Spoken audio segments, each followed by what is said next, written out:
Hi, and welcome to our show, Treasures Out of the Music Box. I'm your host, Steve Rollins, and today we are welcoming Wally Ali to the show. It's almost impossible to not have heard Motown music, and if you have probably listened to our guest playing his guitar. He has been professionally playing and entertaining since age 17 and is still going strong. And let's find out all about it. Wally, yes, sir, welcome Steve. to the show. Thank you very much for inviting me. So is that right, since age 17? Since age 17. Unbelievable. Yes, right. But first off, can we unravel a mystery here? Go ahead. All right. You got this very nice CD, by way of noting promotionally, and it says on the back that there are 8 songs. But when you put the CD in, there's a 9th song on there, just labeled bonus. Yeah. Nothing, just bonus. So that's kind of a mystery. Is that Let the World Come Together song? Is that the song from Yeah, back in the day it was, exactly. That wasn't in digital form. No, it wasn't at that time. So you converted it and slipped it on here. Absolutely. A little surprise. Absolutely, yeah. It's a great song. So are you like that with these little surprise things? Well, we try to do what we can, but every year I try to do 2 albums. I try to do a vocal and I try to do instrumental every year. So I've been doing that since great. about 1980. Now, we'll get back to the guitar stuff because that's where it all started. But I'm amazed, having heard you recently, last Thursday night, as a matter of fact. You've got a great voice. Great voice. And you play keyboards too?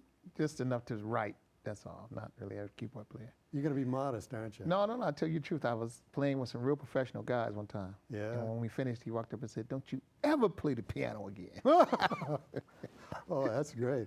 Yeah, so no. It must be a union job you were after or something. No, they don't want me to play piano. But like I said, I just play it for writing. Well, what's interesting, while we're still on this album, is the way you play the guitar and the sound. It's almost a new age sound. Now, you like to think of yourself as a jazz musician, right? Yeah, well, pretty much. R&B is really what I do. Rhythm and Yeah. blues is really, that's my main thing. Yeah. Did you know you were touching on the whole new age sound with I your had no guitar on this idea. album? I had no idea. Yeah, it's No. slick. It's neat. That's great. Yeah, I had no idea. Yeah, I like that. And are you one of the good guys? Do you autograph for the fans and all Yeah, that? absolutely. The biggest fans I've ever had was like 9 and 10-year-olds, Really? They wait in line to get an autograph. Oh, that's Because we work at school sometime and do Oh, yeah. school, things Yeah. like that. Yeah. So yeah, they're really cool. Well, that's great. So tell me, take me back. Does music run in the family? You know what? My father died before I was born. Oh.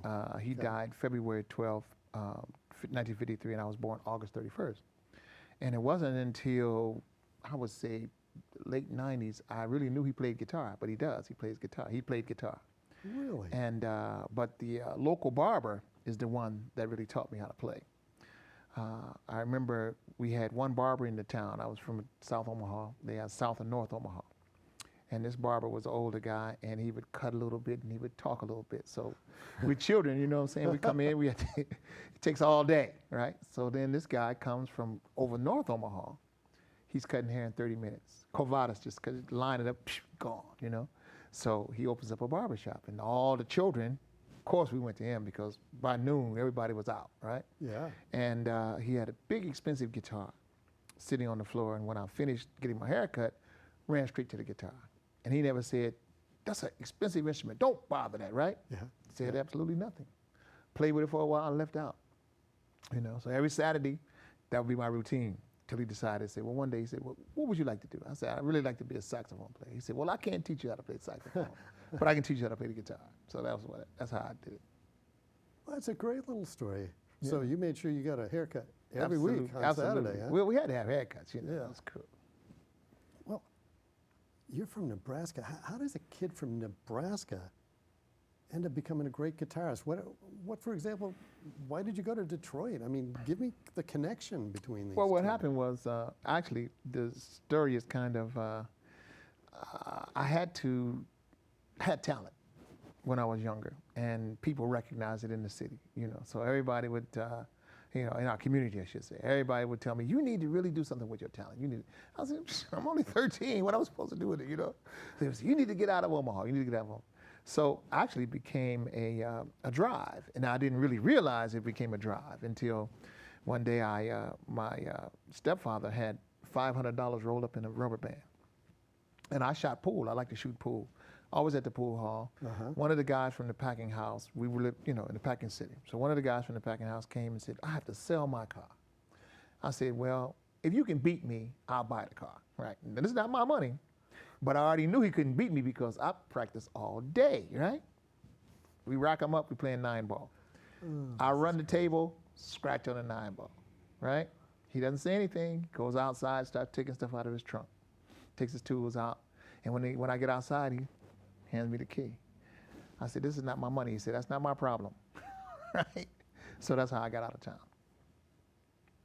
This is going to be a really interesting interview, isn't it?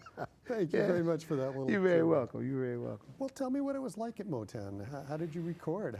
How did things go? What's It's like everything. It's like college. They have an entrance exam, and then you really get tested on what you can do. Well, I could read music. I couldn't read, but I had a good ear. But I never could read. And I'm starting to work. As soon as I get to Motown, I'm working with Norman Whitfield, who's producing The Temptations. He has different writers and different arrangers. Gene Page is one of them. Paul Reiser is one of them. And these guys come in, they put this big, long chart in front of me, and it's Greek to me. I have no idea what the world is on it.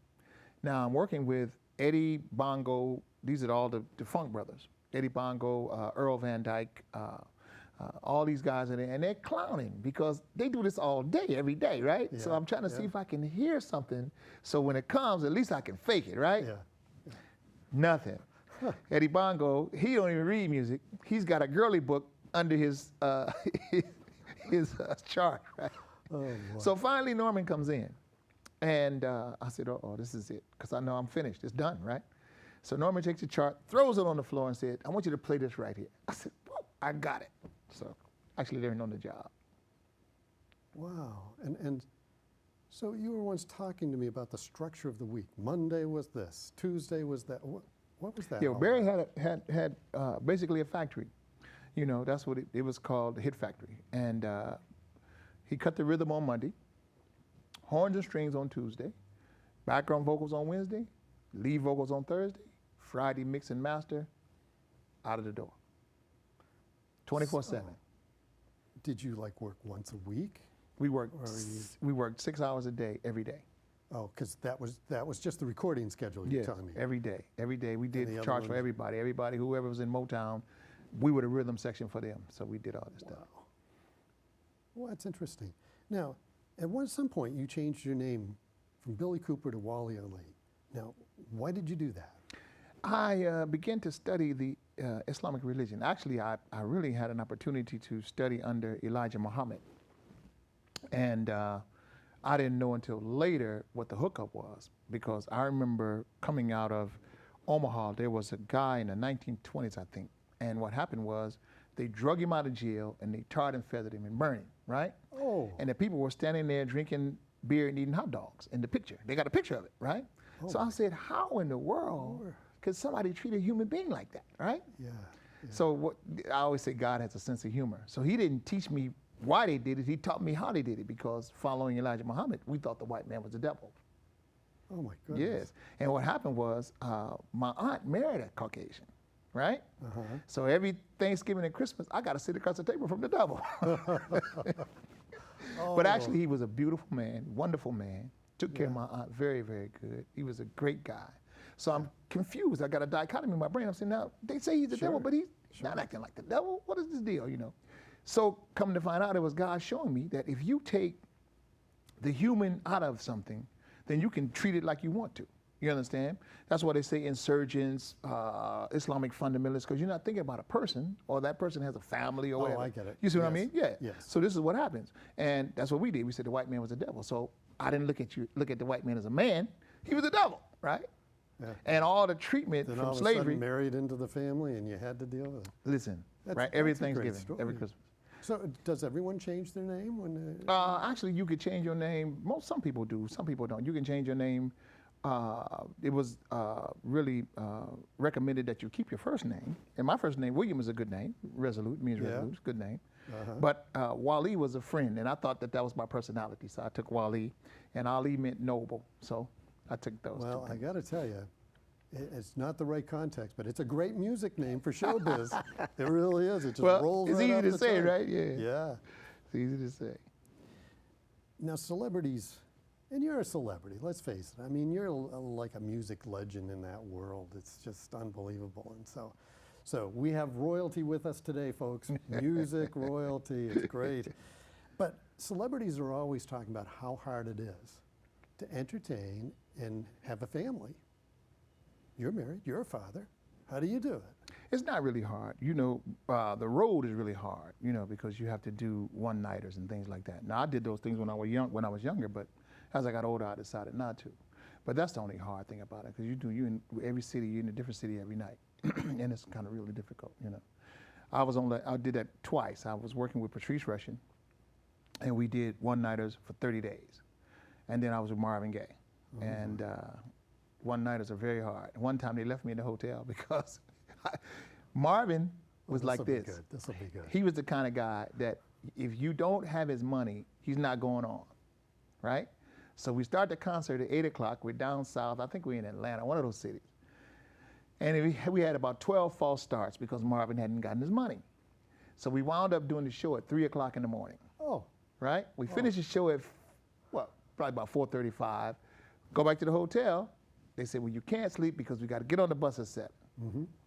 They were down the road at least 200 miles before they realized I was not in the bus because I went to sleep. So one-nighters are very difficult. That's my point. Now, you still play and tour and stuff like, do you have something coming up? I have a show coming up in Los Angeles. We're going to do an award show. Actually, as a matter of fact, it's an annual thing I do every year. And this time, we usually do it for NAACP or Urban League. This time, the people that were sponsoring it are friends of mine. And so they're doing it. They expect Oprah there. All kind of people are going to be there. So I'm looking forward to it. Let me tell you, you can sleep on the airplane this time. That's How's right. That, huh? Absolutely. You'll be in good shape when you get there. Absolutely. Well, as you know, I wrote a song about you called Make Me Rich. And it's about the idea that you've got a list of credits a mile long. And yet one day I saw you drive out of here in an old car, just like the rest of us. Yes, sir. Aren't you rich? I am. Oh, I gotcha. I am. Yeah. Oh, yeah. Yeah, I have friends. I have no questions. I know who I am.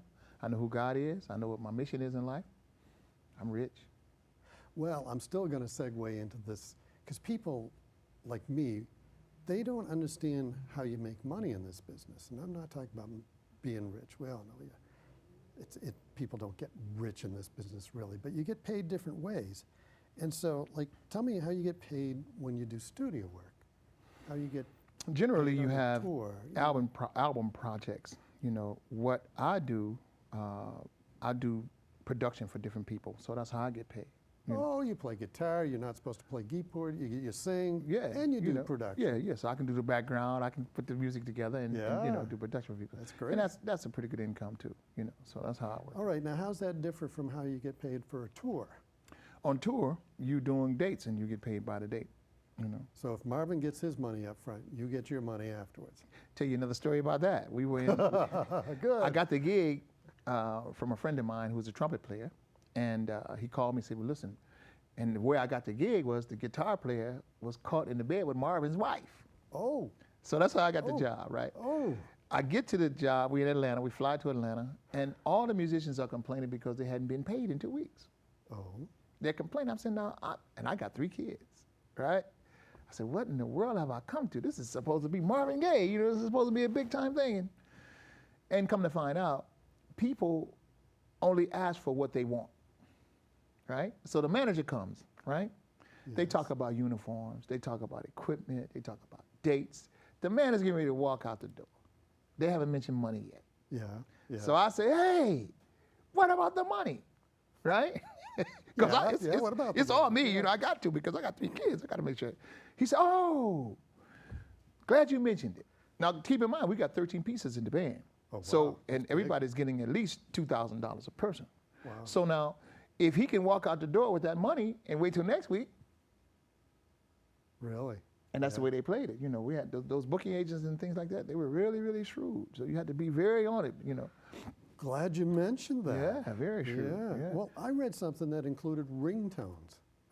Do you have ringtones? I don't, but I know about them. As a matter of fact, I got 3 sons that do this. You know, my sons. Really? Yeah, I got 3 sons. Three My sons baby. that do music? Yeah, my baby's a guitar player. He's taken after me, and he sings. So he's taken after me. And my middle son is the entrepreneur. He has his recording studio. He has 3 recording studios. Yeah. he's And out my in oldest son California. does all our music. All the tracks that I have, my oldest son does them for me. Man, this is great. Yeah. This so, is a you know. great family to be in, isn't it? It How is. lucky are you? It is. It Yeah, is, yeah. that's wonderful. Well, go ahead. You've been doing what I wanted you to do in terms of dropping names here. This is very important for people to connect up. Okay. Well, tell me some of the other big names that you have worked with so that we can get an idea of, how big a celebrity you are. I'm not that Yeah. big. I just work with them, right? Work with Yeah. them. I work with Aretha. I had an opportunity to tour with Aretha. I toured with Gladys Knight. I toured with Marvin Gaye. I toured with those are basically the big people that I toured with. I had an opportunity. Temptations go out on the road? They did, but I never did the touring. I just did the recording sessions. I never did touring with them. Most of the guys, we had different lifestyles, so I didn't want to tour with them, Oh. And the thing about Aretha that's so beautiful, Aretha's consummate professional. We never rehearsed with Aretha. We rehearsed with the musical director, and he rehearsed with Aretha. So we didn't see Aretha till the show. But yet, one of your songs is on one of her albums, right? Gladys Knight's album, not Aretha. I Oh, wrote a song okay. for Gladys Yeah, Knight. yeah, okay. Yeah, called Yeah. Love Was Made for Two. Gladys is a little different. She's more down to earth. She's more down to earth. But it was cool. I got an opportunity to work with them, and I had Marvin, Aretha, and Patrice Rushen from 1977 to 80. And I worked with all 3 people, and none of the dates ever conflicted for 3 years. Oh, wow. As soon as I finished one, I was going out with another one. As soon as I finished that one, I was going out with another. And it was like that for 3 years, and none of the dates ever conflicted. Oh, boy. So you see, I'm Thank fortunate. goodness, Very yeah. fortunate. Well, yeah. I was wondering how you really make a living at this, but I Yeah. can see if you can juggle all these things just right. Well, and then Aretha you paid good too. So Aretha was a great payer. She paid good.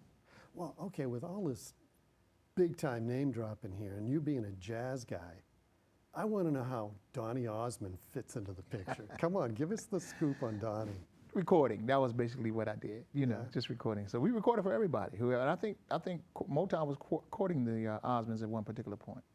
But anyway, we had an opportunity to do some of the songs for them. Yeah? Yeah. Wow, great, yeah. Now, you write some interesting music, and am I right or not? There seem to be themes, there's themes about Earth, and tell me what's going on, like in this one. How do you come to that theme type of thing?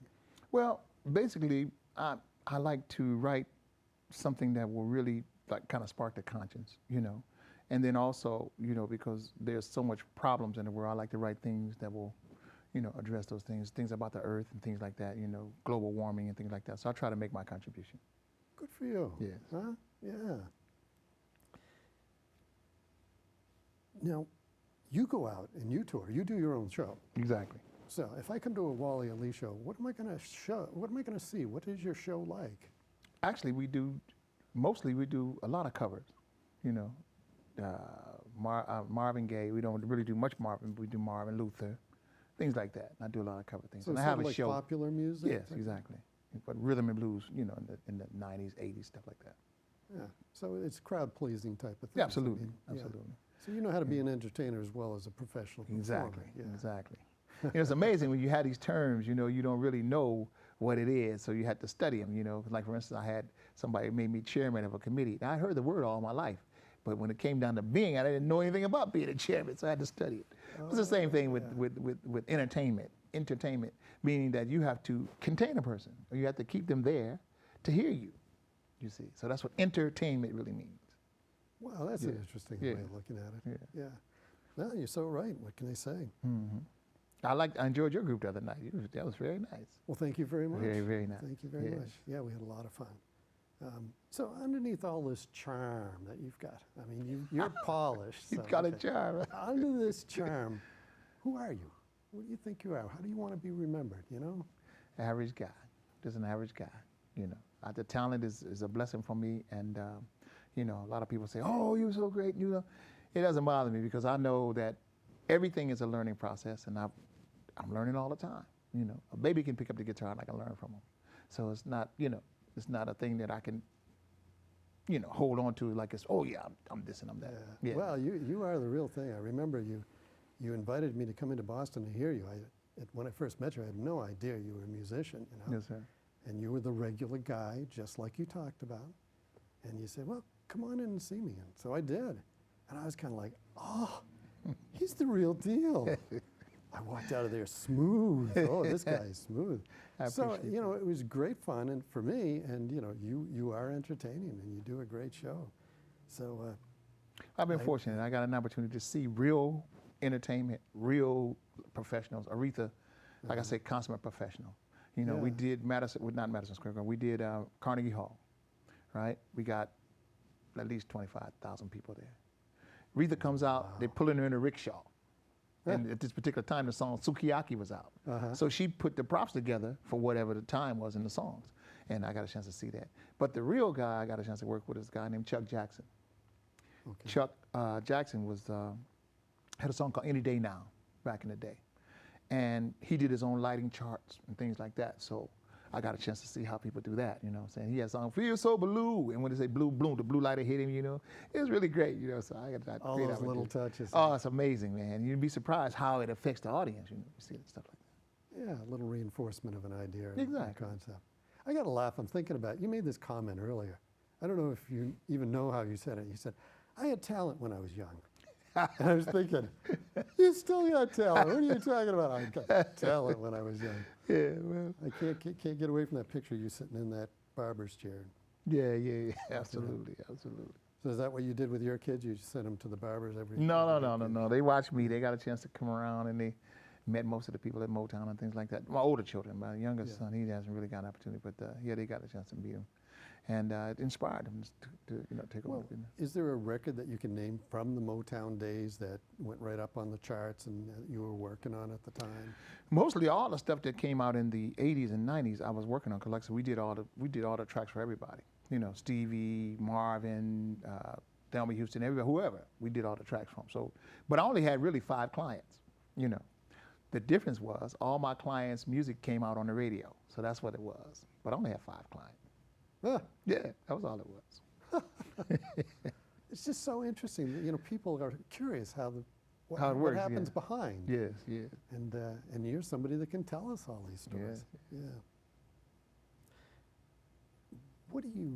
How many albums have you put out? Do you even know? I got about 5 CDs that I've done. Yeah.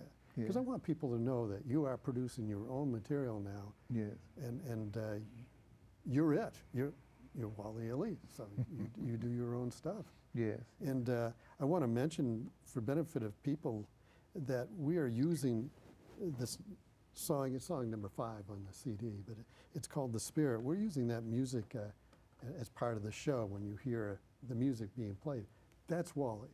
That's this CD, and that's the song that we're using. So we're having fun with that. But what do you like doing best? We touched on a lot of things that you've done in your career, but I really like performing. I do. I like playing the guitar better than anything. I really do. I really enjoy it.